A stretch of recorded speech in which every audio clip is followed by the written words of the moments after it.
Ma mère a dit, moi je ne bouge pas. Je préfère me suicider avec mes 3 enfants, mais je ne bouge pas de la maison. Papa parti.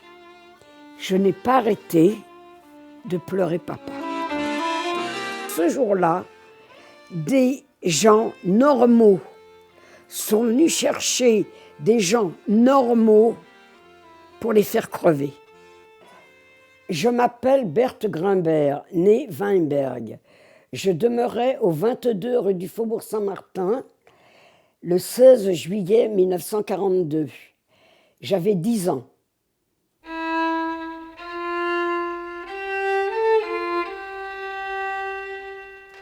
J'étais d'un milieu assez modeste. Mon père était tailleur pour dames.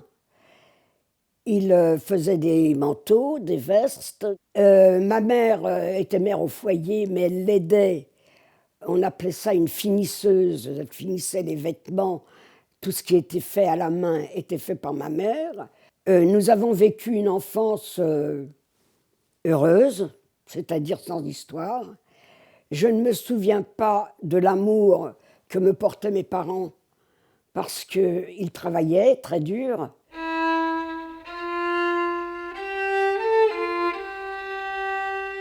Mon père, il était parti de Pologne en Allemagne pour ne pas faire son service militaire. D'Allemagne en 1931, il est venu en France. Et ma mère, elle, était polonaise. Elle demeurait dans un village qui s'appelait Jalachów. Ils se sont rencontrés à Paris en 1931. Ils se sont mariés. Moi, je suis née le 16 mai 1932. Donc, non pas tardé. Je ris. Ma sœur est née le 25 janvier 1934. Mon petit frère est né le 10 mai 1941.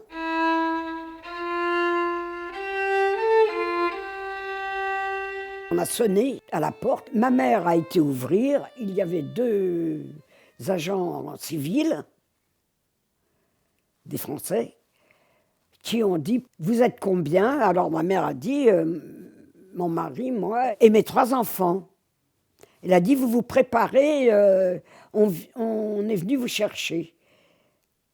On vous emmène à la mairie. » Et ma mère, elle a dit « Pour aller où ?» Il a dit « Vous allez travailler en Allemagne. » Et ma mère a dit « Moi, je ne bouge pas. Je préfère me suicider avec mes 3 enfants, mais je ne bouge pas de la maison. Vous nous emmenez, vous ne nous dites pas d'emmener à manger. Ils vont manger où? On va manger quoi ?» Vous voyez, elle a réalisé rapidement, avec tout ce qu'ils avaient peut-être entendu la veille, qu'il y avait un gros danger là. Et alors là, ils se sont regardés et ils ont dit on va aller au commissariat voir ce qu'il faut faire. Et ils sont partis. Ma mère a fermé la porte derrière eux et mon père l'a regardé, il a dit je reste, parce que si ils ne me trouvent pas, ils vous emmèneront. Peut-être qu'ils vous laisseront si je suis là.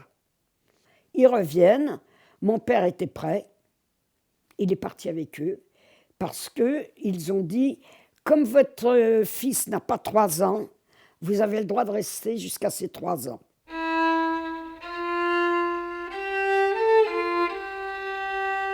Il avait une petite valise, et il est sorti de la maison, au revoir madame.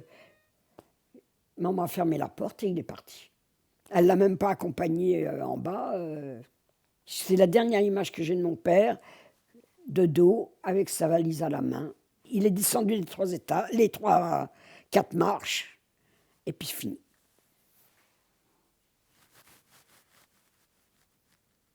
Papa parti. Je n'ai pas arrêté, à partir de ce jour-là, je n'ai pas arrêté de pleurer papa. Je veux papa. Où est papa? Je veux papa. Où est papa? Je pleurais sans arrêt.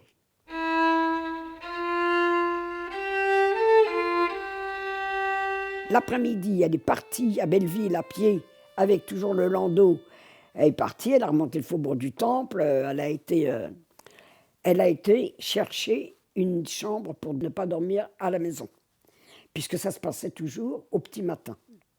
Donc elle ne voulait plus dormir à la maison, et elle a trouvé ça, une concierge qu'elle avait connue quand elle était dans le coin là-bas.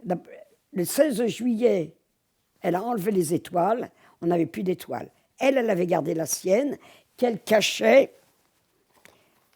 avec un sac comme ça. Donc, elle avait son étoile, mais elle marchait comme ça. Elle tenait même le landau comme ça. Vous voyez, elle cachait son étoile. Si elle n'avait pas eu l'intelligence de sortir de la maison, de dormir, d'accepter de dormir avec ses enfants par terre, tout ce qu'on lui doit, on lui doit la vie.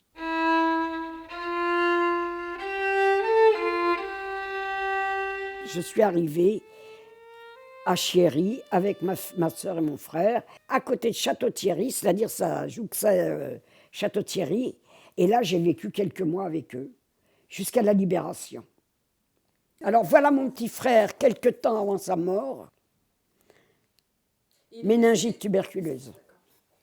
Il était magnifique, il était gentil, il pleurait jamais.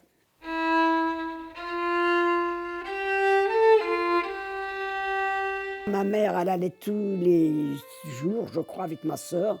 Elles allaient au Lutetia attendre mon père. Elle ne s'est jamais remariée. Elle n'a jamais plus connu un homme.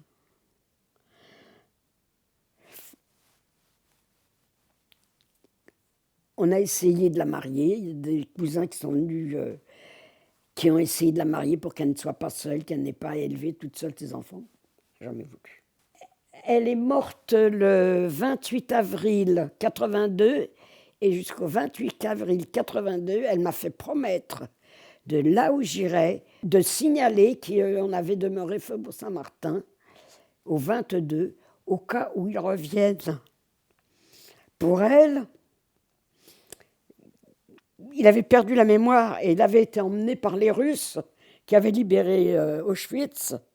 Je me suis toujours posé la question et j'ai dit, mais comment elle a pu vouer un amour tel qu'elle n'a jamais plus jamais songé à elle-même? Parce qu'en fait, c'est une femme qui n'a jamais pensé qu'aux autres. Tout ce qu'elle l'a fait pour nous.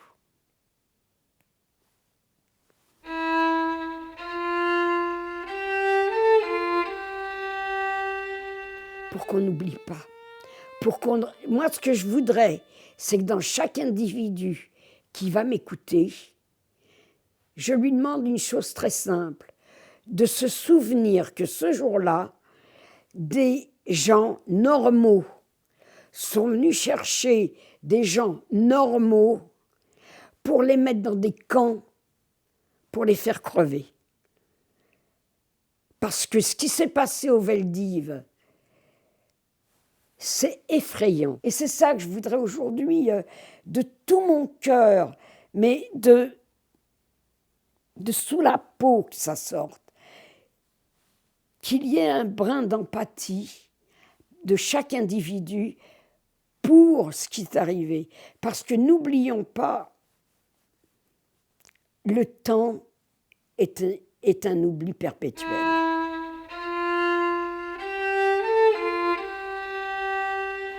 Bon, alors voilà ce que j'ai retrouvé dans les affaires de ma mère quand elle est décédée. C'est son portefeuille, le portefeuille de mon père. Il est parti avec sa carte d'identité, mais il a laissé le portefeuille. C'est tout ce que j'ai de lui. Ça, il l'avait sur lui, il le touchait, il l'avait... Vous voyez, c'est... je le caresse encore. J'ai adoré mon père. Je ne peux pas expliquer l'adoration que j'ai eue pour lui.